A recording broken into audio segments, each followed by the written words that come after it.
तो नेक्स्ट देखते हैं question, if momentum of particle is given as 10 sin 2t I cap, 10 cos 2t j cap, calculate the following. First, magnitude of momentum at any time t. Second, angle between momentum and force. Students, सबसे पहली चीज यहां पर जो first option हमको दिया गया है उसमें पूछा गया है मैग्नीट्यूड ऑफ मोमेंटम। देखिए, मोमेंटम की इक्वेशन हमें ऑलरेडी, जैसा कि आपको सर ने बताया, यहां पर गिवन है और हमें कैलकुलेट करना है इसका मैग्नीट्यूड। तो बड़ा ही आसान तरीका है मैग्नीट्यूड कैलकुलेट करने का। हम लोग सबसे पहले सॉल्व कर रहे हैं पार्ट ए। मैग्नीट्यूड हमें कैलकुलेट करना है मोमेंटम का, तो इसको कैलकुलेट करने के लिए हम लोग क्या करेंगे, square root of coefficient of i cap. Coefficient of i cap अगर हम देखें तो कितना है, 10 sin 2t, इसका square, correct, plus coefficient of J cap का स्क्वायर, और वो है 10 cos 2t और इसका स्क्वायर। अब इसे हमें सिंप्लीफाई करना है। स्टूडेंट्स देखिए, अगर इसको हम लोग सिंप्लीफाई करें तो ये हो जाएगा 10 का स्क्वायर कितना हो जाएगा 100, और इसका कितना हो जाएगा साइन स्क्वायर 2t। सिमिलरली अगर हम लोग इसकी बात करें तो यहां भी होगा 100 और ये हो जाएगा कॉस स्क्वायर 2t। बच्चों, यहां पर एक ट्रिग्नोमेट्रिकल आइडेंटिटी हमें याद आ रही है। अगर हम लोग इस इक्वेशन से 100 को कॉमन निकाल लें तो हमारे पास ब्रैकेट में क्या बचेगा, sine square 2t plus cos square 2t which is equal to 1। तो डेफिनेटली यहां पर हमारे पास बचने वाला है रूट ऑफ 100, जिसकी वैल्यू होगी 10 kilogram metre per second. This is the value of magnitude of momentum, जो कि हमारे फर्स्ट क्वेश्चन का सही आंसर है। बिल्कुल। अब जो नेक्स्ट क्वेश्चन की बात कर रहे हैं, angle between momentum and force.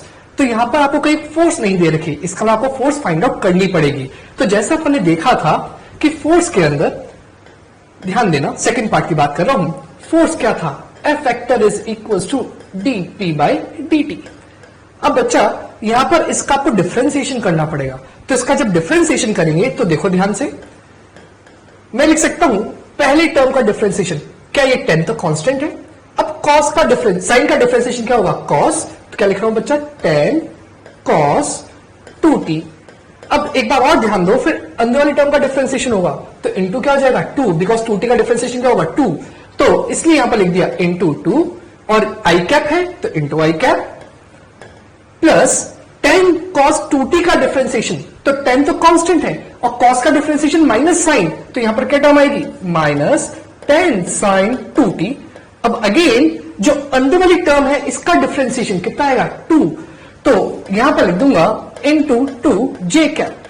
अब बेटा ध्यान देना, मैं इसको और सिंप्लीफाई तरीके से यहां पर लिख रहा हूं। इस जगह अगर F vector is equals to कितना आएगा, ये 2 और ये 10 मिलकर 20 बन जाएगा, 20 cos 2t आई कैप माइनस ये माइनस, तो ये 2 और ये 10 कितना हुआ 20 sin 2t j कैप। तो ये तो अपने पास सिर्फ फोर्स आया, पर क्वेश्चन में क्या पूछा, मोमेंटम एंड फोर्स के बीच में एंगल क्या है। आपको 100% याद होगा कि cos थीटा, जब भी कोई दो वेक्टर के बीच में एंगल निकालना होता है तो अपन क्या लिखते हैं, cos theta F dot P upon mod F mod P। याद करो, ये वही फॉर्मूला है जो आपने डॉट प्रोडक्ट में सीखा था, A vector dot B vector equals to AB cos theta. मैं वहीं से फॉर्मूला लेके आया हूं। तो बेटा अब F डॉट P करते हैं, तो फोर्स वेक्टर कौन सा है, ये वाला, और P वेक्टर कौन सा है, ये वाला। तो डॉट प्रोडक्ट आपको आता होगा, यहां पर आई कैप, यहां पर आई कैप, तो आई कैप वाले का मल्टीप्लीकेशन हो जाएगा, क्या बचेगा वो लिख देते हैं। क्या is it equal to 10 sin 2t 20 cos 2t, क्या is it equal to 200 sin 2t cos 2t, तो 200 sin 2t cos 2t। Similarly next term 10 cos 2t j cap वाली minus 20 sin 2t j cap वाली, दोनों j cap वाले multiply हो जाएंगे, तो क्या बचेगा माइनस 200, क्योंकि इधर 10 है, इधर 20 है, उधर 10 है, यहां पर sin 2t, यहां पर cos 2t, तो क्या बचेगा 200 sin 2t cos 2t। और नीचे आएगा इनका पूरा magnitude mod F mod P। तो बेटा ध्यान रखो, एकदम से टाइम खराब नहीं करना कि हाथ तो हाथ मैग्नीट्यूड निकाल लिया। अगर तुम ढंग से देखो तो ऊपर पहली टर्म अगर आप ध्यान दें तो ये पहली टर्म पॉजिटिव है, same to same second term में पर ये नेगेटिव है, इसका आंसर क्या आएगा 0। तो आपका cos थीटा की वैल्यू आ गई 0 और 0 अपॉन एनीथिंग भी 0 होता है।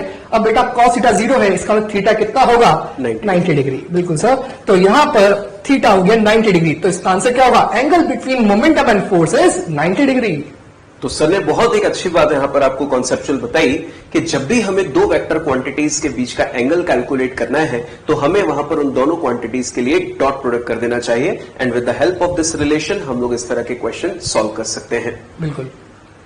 नेक्स्ट क्वेश्चन की तरफ बढ़ते हैं और क्वेश्चन हमें दिया गया है, a particle of mass 2 kg is dropped from a height 80 metre and after striking on ground it rebounds to a height of 5 metre. Time of contact is 0.4 second. Then find force exerted by ground on particle. Students, यहां पर भी हमें एक concept सीखने को मिलेगा, उसको हम ध्यान से समझें। सबसे पहले हमें क्वेश्चन में क्या बात बोली जा रही है उसको हम लोग डायग्रामेटिकली ड्रॉ कर लेते हैं। मानकर चलिए कि यहां एक सरफेस है और हमने 2 kg के पार्टिकल को ड्रॉप किया है। बच्चों हम जानते हैं ड्रॉप किया है तो इनिशियल वेलोसिटी कितनी होती है 0। हमने ड्रॉप किया इसको 80 मीटर हाइट से, मतलब ये बॉडी कुछ इस तरह से नीचे आई होगी और मान लेते हैं कि h is equal to 80 metre height से इसको हम लोगों ने ड्रॉप किया है। बच्चों जब ये टकराई होगी यहां पर तो इस समय अगर हम लोग इसकी वेलोसिटी लिखें तो वेलोसिटी कितनी होगी √2gh डाउनवर्ड्स। और हम लोग यहां पर इस क्वेश्चन में जैसा मैंने आपको स्टार्टिंग में ही बोल दिया था कि डायरेक्शन लेना मस्ट है, तो अगर हम लोग डाउनवर्ड डायरेक्शन को नेगेटिव और अपवर्ड डायरेक्शन को पॉजिटिव मान लें तो यहां पर ये जो वेलोसिटी होगी इसको मैं लिख सकता हूं -√2gh। माइनस क्या है डाउनवर्ड डायरेक्शन को। तो देखिए अगर हम लोग यहां पर g की वैल्यू 10 कंसीडर करें और h की वैल्यू हमें कितनी दी गई है 80, तो इसको सॉल्व करने पर ये वैल्यू आएगी -40 मीटर पर सेकेंड। ये हो गई हमारे पास स्ट्राइकिंग वैल्यू। अब क्वेश्चन में बोला जा रहा है कि टाइम ऑफ कांटेक्ट 0.4 सेकंड के बाद ये बॉडी रिबाउंड होती है up to height of 5 metre. तो मान लेते हैं कि यहां से ये बॉडी वापस से रिबाउंड होती है और रिबाउंड होके नेक्स्ट हाइट 5 मीटर तक ये मूव करती है। तो बच्चों रिबाउंड होके जब ये यहां पर आएगी तो फाइनल इसकी वैल्यू यहां पर भी वेलोसिटी की क्या हो जाएगी 0। पर जब ये रिबाउंड होगी इस पॉइंट पर तो इसके पास जो वेलोसिटी होगी, मैंने मान लिया कि ये वाली जो वेलोसिटी है वो डाउनवर्ड है, तो ये वेलोसिटी क्या होगी अपवर्ड, और इसकी वैल्यू होगी +√2gh1। और √2gh1 है तो हम लोग अगर इसकी वैल्यू प्लेस कर दें तो g की वैल्यू 10 और ये हो गया 5, तो सॉल्व करने के बाद ये कितना आएगा +10 मीटर पर सेकेंड। तो बच्चों हम लोगों ने एक बात पे गौर किया कि इस क्वेश्चन में direction of motion of ball change हो रही है तो वो डायरेक्शन हमें कंसीडर करना जरूरी है। अब देखिए बच्चों हमसे क्वेश्चन में जो पूछा जा रहा है force exerted by ground on particle, तो अभी अभी हम लोगों ने बात की कि एवरेज फोर्स अगर कैलकुलेट करें तो इसकी वैल्यू जो होगी हमारे पास वो होगी mass into v final minus v initial upon t. इसको हम लोग आगे सॉल्व करते हैं। तो यहां पर लिख सकते हैं अपन F average is equals to mass कितना दे रखा है 2 kg, तो 2 V फाइनल जैसा सर ने निकाला क्या this is the final velocity that is +10, तो लिख रहा हूं मैं 10 माइनस V इनिशियल टकराने से जस्ट पहले वाली velocity striking velocity that is -40, तो यहां पर लिख रहा हूं मैं -40 upon contact time. Contact time कितना दे रखा आपको 0.4 सेकंड, इसका यहां पर आ गया 0.4। इसको सॉल्व करेंगे तो कितना आएगा 10 + 40 क्योंकि माइनस माइनस प्लस हो जाएगा 50 × 2 100 अपॉन 0.4, तो यहां पर आया 100 अपॉन 0.4। और बेटा इसको और आगे सॉल्व करोगे तो पॉइंट हटाओगे ऊपर 10 आ जाएगा, तो क्या बन जाएगा 1000 by 4 that is equals to 250। और आपसे फोर्स पूछा है, फोर्स यूनिट होती है न्यूटन, तो आंसर इज 250 न्यूटन। ये हो गया इस फोर्स का मैग्नीट्यूड। एग्जैक्टली। और सर यहां पर बच्चों का एक डाउट होता है, बच्चों अगर आपने सॉल्व किया होगा कि सर हम लोग जब क्वेश्चन सॉल्व कर रहे थे तो इस क्वेश्चन में लिखा था कि बॉडी को हमने ड्रॉप किया है, तो ड्रॉप किया तो फिर आपने इनिशियल वेलोसिटी 0 क्यों नहीं रखी, हमने इनिशियल वेलोसिटी यहां पर -40 क्यों ली है? क्योंकि अपन ये वो वेलोसिटी कंसीडर करते हैं जो आपकी स्ट्राइकिंग से जस्ट पहले वाली है और फाइनल वो होती है जो स्ट्राइकिंग के जस्ट बाद वाली होती है। तो अपने को सिर्फ वही वेलोसिटी नहीं है जो उस पर्टिकुलर स्ट्राइकिंग से जस्ट पहले थी और उसको फाइनल लेना है जो स्ट्राइकिंग के जस्ट बाद में थी। यस, दैट्स व्हाई हम लोग यहां पर इसको मेंशन कर सकते हैं, ये हमारे लिए इनिशियल वेलोसिटी और ये हो जाएगी हमारे लिए फाइनल वेलोसिटी। तो ध्यान रखें बच्चों कि जब भी हमें इस तरह का क्वेश्चन पूछा जाए तो इनिशियल और फाइनल वेलोसिटी जैसा सर ने आपको बताया just before the striking and just after the striking, क्योंकि सरफेस ने बॉडी पर फोर्स लगाया कब, जब बॉडी उसके साथ कांटेक्ट में आई। जब बॉडी यहां पे थी हवा में तब तक तो सरफेस ने उस पर कोई फोर्स लगाया ही नहीं। दैट्स व्हाई हमें इनिशियल और फाइनल वेलोसिटी कौन सी लेनी है, just before the collision and just after the collision. Students, our next question is a ball of mass 2 kg is projected with velocity 60 meter per second towards a bat. After striking bat, ball deflects by angle 90 degree with a speed 80 meter per second. If time of contact is 0.2 second, then find magnitude of average force exerted by bat or ball.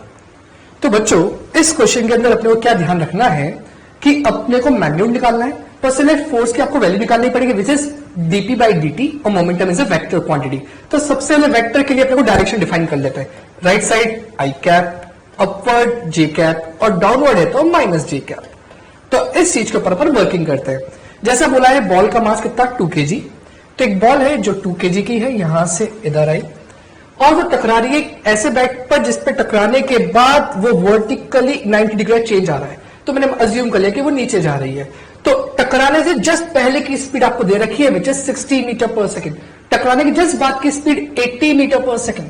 तो क्या vector form में initial velocity is 60 i cap and टकराने के just बाद v final which is equals to -80 j cap and time of contact जितनी देर में वो कॉन्टेक्ट पे रहा तब उस पर फोर्स लगा दैट इज 0.2 सेकेंड। अब आप निकालना है मैग्नीट्यूड ऑफ फोर्स। तो इसके लिए फॉर्मूला जैसा आपको सर ने बताया था F is equals to m v final minus v initial upon t और सब कुछ वेक्टर क्वांटिटी है। तो ध्यान देना F vector is equals to mass की वैल्यू 2, v फाइनल जो यहां पर लिखा है -80 जे कैप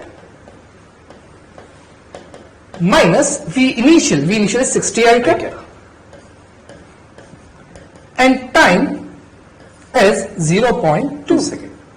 अब यहां से अपन सॉल्व करेंगे तो बेटा यहां से फोर्स की कौन सी क्वांटिटी है, वेक्टर क्वांटिटी, और क्या निकालना है अपने को मैग्नीट्यूड। तो पहले फटाफट से इसका फोर्स की वैल्यू क्या है चेक कर लेते हैं। तो आंसर आएगा F vector is equal to, point हटाएंगे 10 ऊपर जाएगा, 2 से 2 कैंसिल हो जाएगा, क्या बचेगा -800 जे कैप -600 आई कैप एंड इसका मैग्नीट्यूड ढूंढना है। तो सर ने आपको बहुत अच्छा सा तरीका बताया था कुछ देर पहले, 800 का स्क्वायर और कह सकते -800 का स्क्वायर प्लस -600 का स्क्वायर और सॉल्व करोगे तो आंसर आएगा 1000 न्यूटन। सर यहां पर स्टूडेंट सॉल्व करते टाइम एक बहुत कॉमन क्वेश्चन पूछते हैं कि सर आपने टकराने के बाद इस बॉल को डिफ्लेक्ट कर दिया वर्टिकली डाउनवर्ड्स माइनस जे कैप में, पर हम जब क्वेश्चन सॉल्व कर रहे थे तो हमने 60 आई कैप के बाद डिफ्लेक्ट कर दिया था वर्टिकली अपवर्ड्स और उसको हमने ले लिया था +80 जे कैप। तो क्या ऐसा अगर हम लोग करते हैं तो क्या हमारे आंसर के मैग्नीट्यूड पे कोई फर्क पड़ेगा? सर कोई फर्क नहीं पड़ेगा मैग्नीट्यूड पे। अपन ने ये बात पहले ही बोली थी, अगर मैग्नीट्यूड है तो डायरेक्शन का कोई इफेक्ट नहीं पड़ेगा, सिर्फ और सिर्फ इतना सा इफेक्ट पड़ेगा अगर आपको वेक्टर बोलते तो वो जरूर मेंशन करते कि बॉल टकराने के बाद ऊपर जा रही है या नीचे जा रही है। क्योंकि उनको सिर्फ मैग्नीट्यूड ढूंढना था इसलिए उन्होंने डायरेक्शन नहीं बोला। तो आप +80 जे कैप लेके सॉल्व करो, मैग्नीट्यूड आपका अभी भी 1000 न्यूटन ही आएगा। बिल्कुल। बढ़ते हैं स्टूडेंट्स अपने नेक्स्ट इंपॉर्टेंट केसेस की तरफ। और स्टूडेंट्स ये क्वेश्चन बहुत ही इंटरेस्टिंग है और इस क्वेश्चन को जब हम लोग सॉल्व करते हैं तो इस क्वेश्चन का कॉन्सेप्ट सीखने के बाद जो इसके नेक्स्ट केसेस होते हैं वो ओरली हम लोग सॉल्व कर सकते हैं, क्योंकि हमें इसका कॉन्सेप्ट समझ में आना चाहिए। देखिए इंपॉर्टेंट केसेस जो फर्स्ट हमें दिया है केस 1, उसमें आप देख रहे हैं कि एक m मास की बॉल है जो इस डायरेक्शन में, मान लेते हैं कि ये एक वॉल है और इस वॉल को हमने कंसीडर कर लिया कैसा, स्मूथ, एक स्मूथ वॉल है और स्मूथ वॉल का ये क्या हो जाएगा, नॉर्मल। तो जो बॉल है वो नॉर्मल से थीटा एंगल पर आके स्ट्राइक कर रही है और थीटा एंगल पर ही रिफ्लेक्ट हो रही है।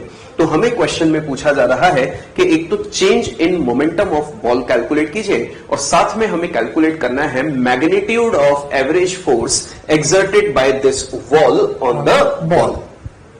तो स्टूडेंट्स सबसे पहले अगर एक डाउट हम लोग यहां पे रखें जो बच्चे जनरली हमसे पूछते हैं वो ये होता है कि सर जब ये टकरा रही थी तब भी मोमेंटम mv था और टकराने के बाद भी वो mv है, तो फिर चेंज इन मोमेंटम निकालने का सिग्निफिकेंस क्या है? वो तो पहले भी mv था और बाद में भी mv, तो अब हम उसको क्यों कैलकुलेट कर रहे हैं?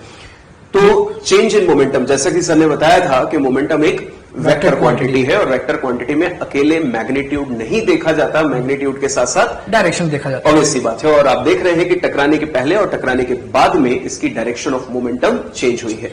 तो क्यों ना हम लोग सबसे पहले जो मोमेंटम इस समय ऑब्लिकली हमें किसी एंगल पर दिखाई दे रहा है, इसको रिजॉल्व कर लेते हैं इसके कंपोनेंट्स में, तो हम लोग इसको आसानी से सोच पाएंगे।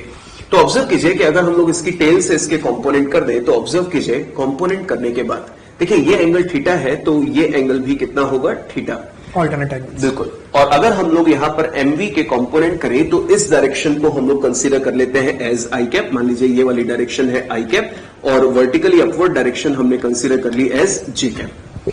तो ऑब्जर्व कीजिए कि अगर हम लोग ये कंपोनेंट करें तो ये हो जाएगा mv cos theta i cap और ये हो जाएगा minus mv sine theta g cap. And similarly अगर हम लोग जो फाइनल वैल्यू है इसकी यहां पर इसकी टेल से अगेन हम लोग कंपोनेंट्स करें, तो देखिए कंपोनेंट करेंगे तो हमें यहां पर एक पॉइंट पता चल रहा है कि ये एंगल थीटा है, तो करस्पॉन्डिंगली ये एंगल भी कितना होगा, थीटा। तो अगर एमवी के कंपोनेंट किए जाए तो minus mv cos theta i cap और ये होगा minus mv sine theta j cap. ठीक है। तो ऑब्जर्व कीजिए हमने इनिशियल और फाइनल मोमेंटम की वैल्यू लिखी हुई है, that p initial is equal to mv cos theta i cap minus mv sine theta j cap. Final momentum is equal to minus mv cos theta i cap minus mv sine theta j cap. और जैसा कि हम लोग previous examples में आपको बता चुके हैं कि चेंज इन मोमेंटम कैलकुलेट करने का तरीका होता है that final minus initial momentum. तो अगर हम लोग फाइनल माइनस इनिशियल मोमेंटम करें तो ऑब्जर्व करने वाली बात है बच्चों, यहां पर एक बहुत अच्छा ऑब्जर्वेशन पॉइंट है। चेक कीजिए कि हम लोग जब भी यहां पर मानकर चले कि बॉल इसके साथ टकराई होगी तो बॉल और वॉल के बीच में क्या होगा, कांटेक्ट। और ऑब्जर्व कीजिए कि जब इनके बीच में कांटेक्ट होगा, मानकर चलिए ये वॉल है और ये बॉल है, तो हम जानते हैं कि कांटेक्ट की वजह से एक फोर्स लगता है जिसको हम लोग क्या बोलते हैं, नॉर्मल रिएक्शन। और नॉर्मल रिएक्शन हमेशा कांटेक्ट सरफेस के या कांटेक्ट पॉइंट के परपेंडिकुलर लगता है। तो इमेजिन कीजिए कि ये हमारे पास वॉल है और ये है बॉल। तो जैसे ही आपस में कांटेक्ट में आए तो इन्होंने एक दूसरे पर जो कांटेक्ट फोर्स लगाया होगा नॉर्मल रिएक्शन, तो इमेजिन कीजिए दीवार ने बॉल पे नॉर्मल रिएक्शन कहां लगाया होगा, बैकवर्ड्स। और अभी हम लोगों ने सेकंड लॉ में एक बात एक्सप्लेन की थी कि जिस डायरेक्शन में नेट फोर्स होगा या जिस डायरेक्शन में बॉडी पर फोर्स लग रहा है, मोमेंटम उसी डायरेक्शन का चेंज होगा। तो गौर कीजिएगा डायग्राम पे कि मान लेते हैं कि यहां पर बॉल इसमें कोलाइड की थी और इसके बाद यहां पर लगा होगा नॉर्मल रिएक्शन बॉल पर कुछ इस तरह से। तो देखिए टकराने के पहले हॉरिजॉन्टल मोमेंटम था mv cos theta i cap और टकराने के बाद है minus mv cos theta i cap. क्या आप ऑब्जर्व कर रहे हैं कि इसी डायरेक्शन में फोर्स लगा तो मोमेंटम भी हॉरिजॉन्टल डायरेक्शन का चेंज हुआ, जबकि वर्टिकल डायरेक्शन का इनिशियल मोमेंटम और फाइनल मोमेंटम एग्जैक्टली सेम है, क्योंकि हम पहले ही ये बात कर चुके हैं कि जिस डायरेक्शन में नेट फोर्स नहीं है उस डायरेक्शन में मोमेंटम चेंज नहीं होता। तो अगर हम लोग चेंज इन मोमेंटम कैलकुलेट करें तो ये बात तो बिल्कुल समझ में आ गई कि ये दोनों आपस में कैंसिल हो जाएंगे जब फाइनल माइनस इनिशियल करेंगे हम लोग, क्योंकि ये तो चेंज हुआ ही नहीं, क्योंकि इस पर हमने कोई फोर्स लगाया ही नहीं वर्टिकल डायरेक्शन में। तो हमारे पास p final minus p initial को सिंप्लीफाई करने के बाद जो वैल्यू आएगी वो होगा change in momentum is equal to 2mv cos theta minus i cap. And similarly अगर हम लोग magnitude of average force calculate करें तो वो क्या होता है, अगर हमसे मैग्नीट्यूड पूछा है तो magnitude of change in momentum upon time taken. तो अगर हम लोग इसका मैग्नीट्यूड सिंप्लीफाई करके यहां पर लिख दें that magnitude of momentum change in momentum, तो वो कितना होगा, ओनली 2mv cos थीटा। तो यहां पर आ गया magnitude of change in momentum 2mv cos theta और टाइम टेकन कितना है, मान लेते हैं कांटेक्ट टाइम t है तो ये हो गया अपॉन t और ये वैल्यू आ गई हमारे पास किसकी, magnitude of average force exerted by the wall on the ball. तो यहां पर जो हम लोगों ने एक समरी सीखी, जो हमने को सीखने को मिला वो ये कि मोमेंटम उसी डायरेक्शन में चेंज हुआ जिस डायरेक्शन में नेट फोर्स है और जिस डायरेक्शन में फोर्स नहीं था उस डायरेक्शन के मोमेंटम पे कोई चेंज नहीं हुआ। तो नेक्स्ट देखते हैं केस 2। अब जैसा कि आपने को सर ने बताया कि अपने को सिर्फ वही डायरेक्शन याद है जिस डायरेक्शन में नॉर्मल फोर्स है, तो वही चीज पर ध्यान देना। अगर इस पर्टिकुलर मास की वेलोसिटी इस डायरेक्शन में है, जब वो वॉल से टकरा कर वापस जा रही है, तो पहली बात तो वो क्लियर होनी चाहिए कि यहां पर चेंज इन मोमेंटम जीरो नहीं होगा, because momentum is a vector quantity. अब मैं उसी को आगे समझाता हूं कि क्यों ना मोमेंटम के अपन वापस कंपोनेंट्स कर लें। बेटा क्या ध्यान रखोगे, पिछले वाले केस में और इस केस में अंतर क्या है, पहले वाले केस में एंगल थीटा नॉर्मल से था, इस बार एंगल थीटा वर्टिकल से है, तो ये बात जरूर ध्यान देना एग्जाम के अंदर कि एंगल थीटा कहां से दे रखा है। तो ध्यान दो, अगर मैं इस v वेलोसिटी के कंपोनेंट्स करता हूं तो कुछ इस प्रकार से इसके दो कंपोनेंट्स होंगे। ये एंगल थीटा, तो ये वाला एंगल भी थीटा होगा, ऑल्टरनेट एंगल। अगर ये v वेलोसिटी से जा रहा है, इसका मोमेंटम क्या होगा वो देखते हैं। इस डायरेक्शन में होगा mv cos थीटा, डाउनवर्ड जा रहा है जैसे सर ने पहले बताया, that is minus J cap. And इस डायरेक्शन में होगा mv sin theta i cap. Similarly इस वाले पर्टिकुलर बॉल का आफ्टर स्ट्राइकिंग क्या मोमेंटम होगा वो देखते हैं। तो वापस दो कंपोनेंट कर रहे हैं, वापस ये एंगल थीटा, कॉरस्पॉन्डिंगली ये वाला एंगल भी क्या होगा, थीटा होगा। तो इसका मोमेंटम होगा इधर वाला mv cos थीटा माइनस जे कैप, डाउनवर्ड जा रहा है, और इधर वाला minus mv sin theta i cap, क्योंकि लेफ्ट साइड जा रहा है इसलिए माइनस आई कैप। और सर की बात वही एग्जैक्टली वही चीज है कि इस पर नॉर्मल इस पॉइंट पे इधर लग रहा है, तो सिर्फ वही मोमेंटम चेंज होंगे। तो जैसा सर ने कहा था ये वाला मोमेंटम और ये वाला मोमेंटम एग्जैक्टली सेम है, तो इनका चेंज तो जीरो होगा। सिर्फ आपको कौन से वाले देखने हैं, जो नॉर्मल के अलोंग वाले हैं। इसका मतलब mv sin theta i cap and minus mv sin theta i cap.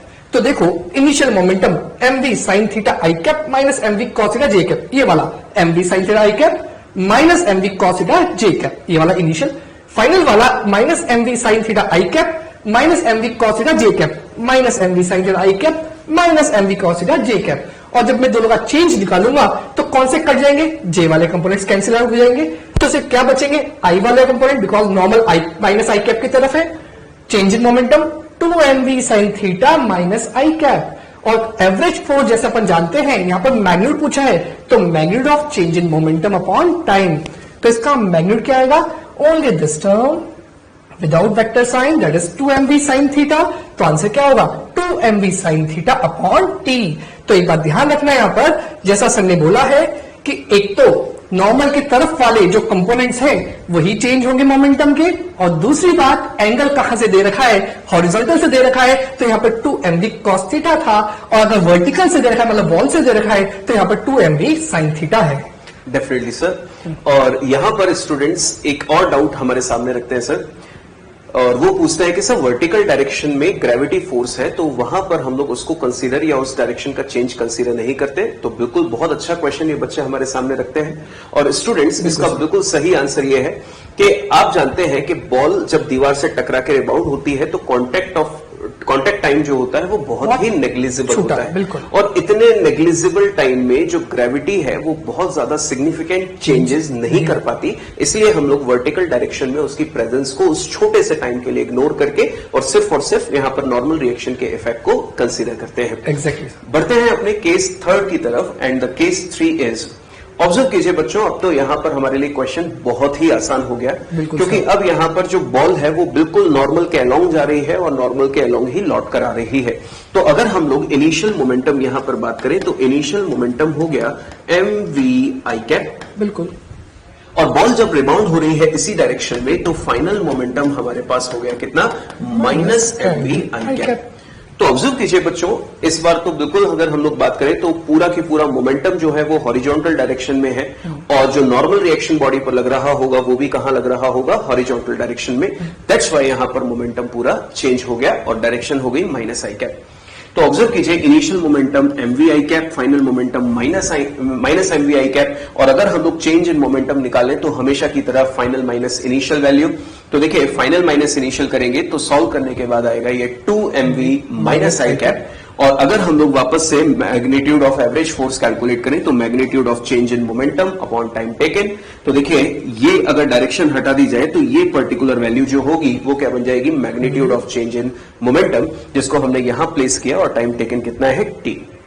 बच्चों यहां पर एक स्पेशल केस बनता है और इस चीज को आप अच्छे से ध्यान से समझें कि देखिए अगर ये एक बॉल टकरा रही है और एक बॉल का हम लोगों ने t सेकेंड के लिए यहां पर कैलकुलेशन किया, तो एवरेज फोर्स एक बॉल ने उस वॉल पे या वॉल ने उस बॉल पर कितना लगाया, तो आंसर आया 2mv by t। अगर हमारे सामने कुछ ऐसा क्वेश्चन आ जाए कि अगर वहां पर n बॉल्स उस t टाइम में जाके टकरा रही है या n बॉल्स उस वॉल से जाके टकरा रही है तो कितना फोर्स वो एग्जर्ट करेगी। तो देखिए अगर यूनिटरी मेथड अगर हम लोग लगा दें कि एक बॉल ने एवरेज फोर्स एग्जर्ट किया 2 mv/t, एक बॉल ने लगाया 2 mv/t, तो n बॉल्स कितना लगाएंगी 2 mv/t इंटू n। तो बड़ा ही आसान पॉइंट है जिसमें हम लोगों ने एक सिंपली यूनिटरी मेथड अप्लाई किया है। बिल्कुल। नेक्स्ट देखते हैं केस नंबर 4। केस नंबर 4 के अंदर क्या हो रहा है, डायग्राम पे ध्यान देना।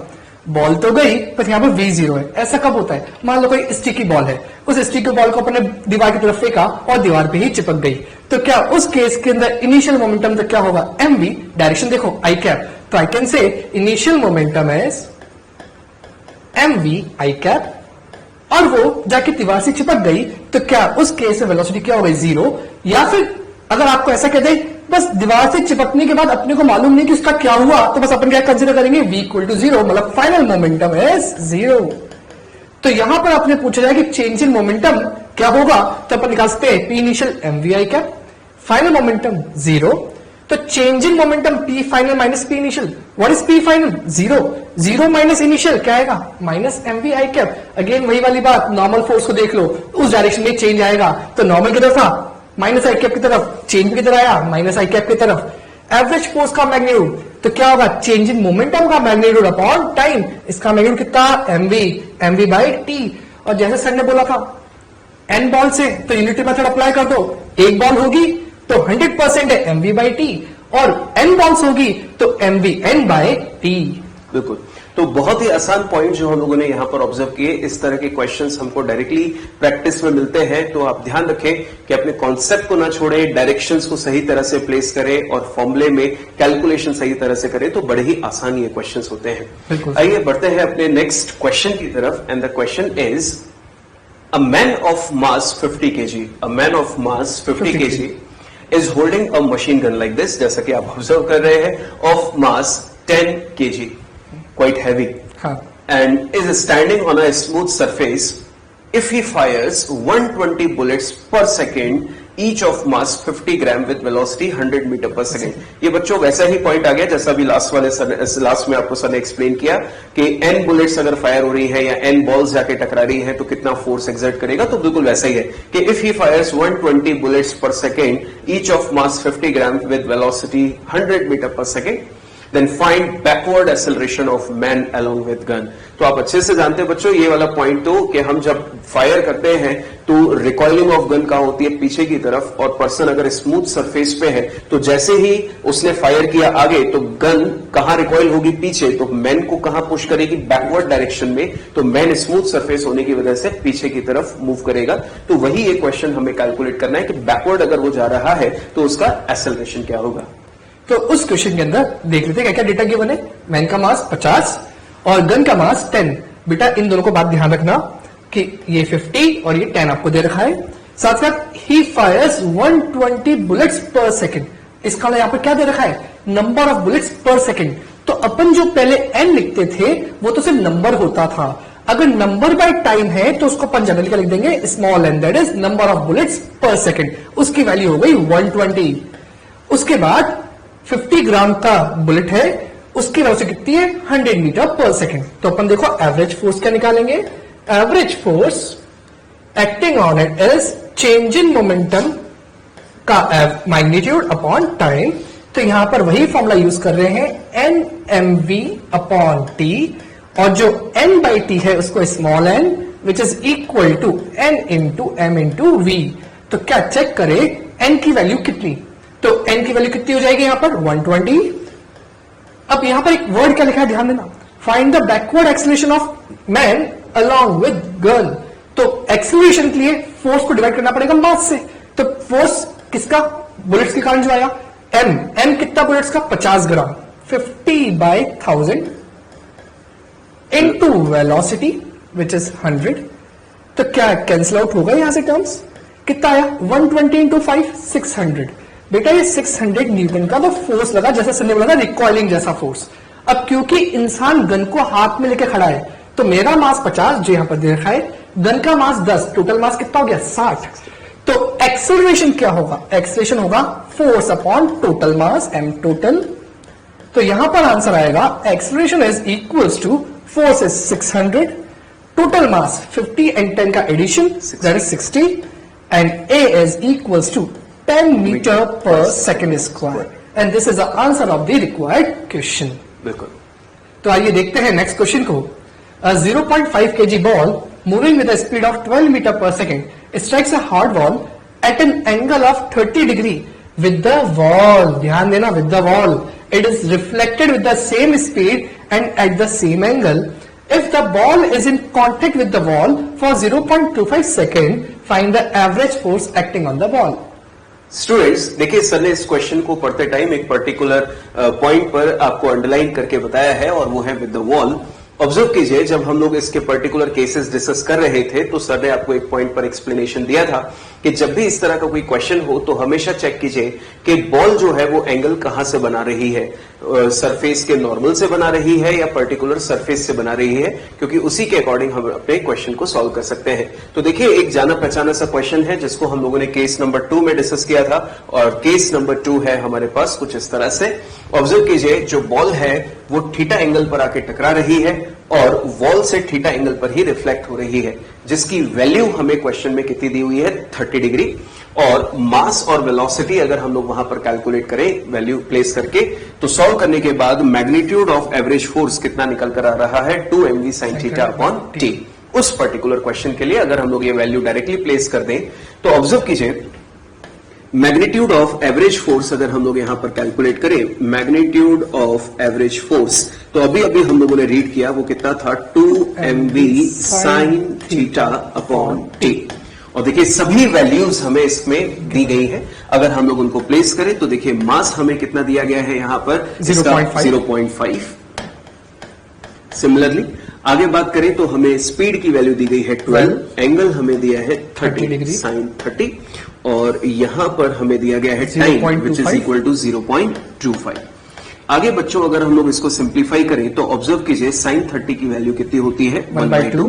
तो ऑब्जर्व कीजिए, 1/2 से इस 2 को हम लोग कैंसिल कर सकते हैं। 0.5 इंटू 12 कितना हो जाएगा, 6, और ये हो गया 0.25। अगर हम लोग यहां पर इस डेसिमल को हटाएं तो ऊपर आ जाएगा 220, तो ये हो जाएगा 600 अपॉन 25। बच्चों, इसको अगर हम लोग सिंप्लीफाई करें तो हमारा आंसर होगा 600 अपॉन 25। सॉल्व कीजिए, 24 Newton. 24 Newton the magnitude of average force. तो एक बहुत ही सिंपल क्वेश्चन था जो हमारे प्रीवियस केसेस पर बेस्ड था। बढ़ते हैं अपने नेक्स्ट क्वेश्चन की तरफ। A disk of mass 1 kg is kept floating horizontally in air by firing the bullets, each of mass 0.05 kg, vertically on it at the rate of 10 per second. If the bullets rebound with the same speed, then find the speed with which these are fired. बिल्कुल बच्चों, इस question में again मैं एक point पर explanation आपको देना चाहता हूं। केस नंबर 3 जो हम लोगों ने डिस्कस किया था ये बिल्कुल वैसा ही है। ऑब्जर्व कीजिए, इस क्वेश्चन में हमको जो दिया गया है वो लिखा है if the bullets rebound with the same speed. और इसी पॉइंट को अगर हम लोग अपने प्रीवियस केस में ऑब्जर्व करें, केस नंबर 3 में जैसा हम लोगों ने एक्सप्लेनेशन लिया था, ऑब्जर्व कीजिए, जिस मैग्नीट्यूड ऑफ मोमेंटम से जाके टकराई है उसी मैग्नीट्यूड ऑफ मोमेंटम से रिफ्लेक्ट हो रही है। तो एक बुलेट का जो एवरेज फोर्स एक्सर्टेड था वो कितना था, 2 mv/t। तो n बुलेट्स का कितना हो जाएगा, 2 mv/t इंटू n।